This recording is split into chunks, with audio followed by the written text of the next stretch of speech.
Hello అండి అందరికీ. మనందరికీ తెలుసు, కొన్ని రోజుల క్రితం అహ్మదాబాద్లో ఎయిర్ ఇండియా విమానానికి ఘోర ప్రమాదం జరిగింది.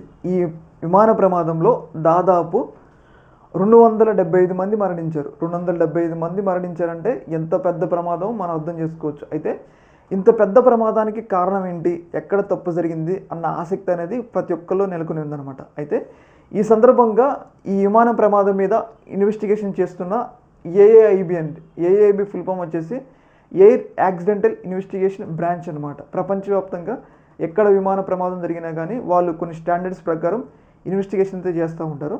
అయితే ఈ సందర్భంగా మన విమాన ప్రమాదంలో జరిగిన బ్లాక్ బాక్స్ని తీసుకెళ్ళి పూర్తి స్థాయిగా విశ్లేషించి అసలు ఏం జరిగింది, విమాన ప్రమాదానికి ముందు ఏం జరిగింది, ఆ బ్లాక్ బాక్స్ డేటాని మొత్తం సేకరించి వాళ్ళు ఒక ప్రాథమిక రిపోర్ట్ అయితే ఇవ్వడం జరిగింది. ఈ ప్రాథమిక రిపోర్ట్లో వాళ్ళు గుర్తించింది ఏమిటి అంటే, ముఖ్యంగా 2 ఇంజన్లకి ఫ్యూయల్ సరఫరా అనేది తగ్గిపోయింది. అంటే ఫ్యూయల్ సరఫరా కాలేదు. ఫ్యూయల్ సరఫరా కాకపోవడం వల్లే ఇంత పెద్ద ఘోర ప్రమాదం జరిగింది. 2 ఇంజన్లు ఒక్కసారిగా తమ పట్టును కోల్పోయినాయని చెప్పేసి ప్రాథమిక నిర్ధారణకి అయితే రావడం జరిగింది. ముఖ్యంగా మరి ఈ ఫ్యూయల్ స్విచ్ ఉంటుంది కదా, మరి ఆ ఫ్యూయల్ స్విచ్ని ఎవరు ఆఫ్ చేశారు? ఇప్పుడు విమానం టేక్ ఆఫ్ అయ్యే ముందే పైలట్లు ఇద్దరు కూడా ఫ్యూయల్ స్విచ్ని చెక్ చేస్తారు, ఆన్లో ఉందా ఆఫ్లో ఉందా అని చెప్పేసి వాళ్ళు చెక్ చేస్తారు, ఫ్యూయల్ స్విచ్ చెక్ చేస్తారు. కానీ టేక్ ఆఫ్ అయిన 32 సెకండ్లోనే మరి ఫ్యూయల్ స్విచ్ ఎందుకు కట్ ఆఫ్లోకి వెళ్ళింది అంటే, ఎవరైనా ఉద్దేశపూర్వకంగా, అంటే ఇద్దరు పైలట్లో ఎవరైనా ఒక పైలట్ ఉద్దేశపూర్వకంగా కట్ ఆఫ్ చేశారా, లేకపోతే ఆటోమేటిక్గా అదే కట్ ఆఫ్లోకి వెళ్ళిందా? ఎందుకంటే ఇప్పుడు టేక్ ఆఫ్ ముందు వాళ్ళు అవన్నీ చెక్ చేసుకుంటారు. వాళ్ళ దగ్గర ఒక మాన్యువల్ ఉంటుంది. ఆ మాన్యువల్ ప్రకారం ప్రతి ఒక్క దాన్ని వాళ్ళు చెక్ చేసుకున్న తర్వాత విమానం టేక్ ఆఫ్ అవుతుంది.